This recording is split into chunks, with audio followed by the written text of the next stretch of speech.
కూటమి ఒక వ్యూహం ప్రకారం ముందుకు వెళ్తోంది. 2029 ఎన్నికలను టార్గెట్ చేసుకుంది. ఎట్టి పరిస్థితుల్లో మరోసారి అధికారంలోకి వచ్చేందుకు ఎప్పటి నుంచో ప్రత్యేక ప్రణాళికతో ముందుకు సాగుతోంది.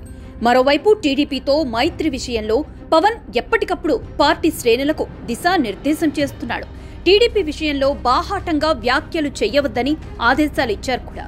చివరకు రాజకీయ ప్రకటనలు చేయటంలో దూకుడుగా ఉండే మెగా బ్రదర్ నాగబాబు సైతం చాలా నియంత్రణగా మాట్లాడుతున్నారు. పార్టీ శ్రేణులను నియంత్రిస్తున్నారు.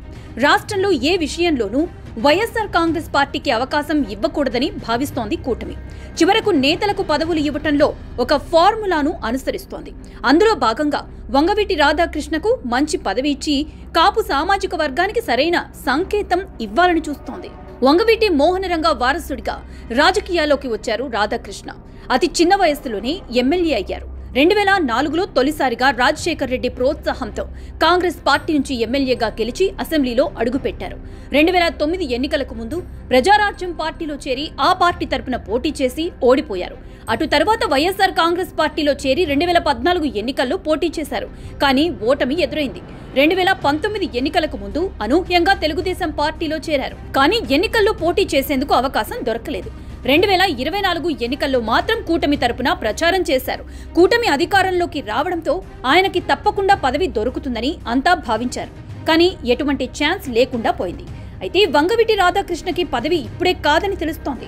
ఇటీవల వంగవీటి మోహన్ రంగ విగ్రహాలపై దాడి ఘటనలు జరిగాయి. ఆ సమయంలో స్పందించారు వంగవీటి రాధాకృష్ణ. విగ్రహాలకు అభిషేకాలు చేశారు. ఈ క్రమంలో ఆయన ఆవేదనతో మాట్లాడారు. తనకు పదవులు ముఖ్యం కాదని వంగవీటి కుమారుడు అన్న బ్రాండ్ చాలని వ్యాఖ్యానించారు. అయితే రాధా విషయంలో కూటమి ప్రభుత్వం పక్కా ప్రణాళికతో ఉంది.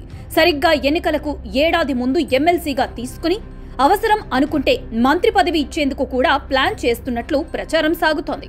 కాపు సామాజిక వర్గాన్ని మరింతగా యాక్టివ్ చేసి 2029 ఎన్నికల్లో కూటమి ఘన విజయం సాధించేందుకు ప్రణాళిక రూపొందిస్తున్నట్లు సమాచారం. మరి చూడాలి ఏం జరుగుతుందో.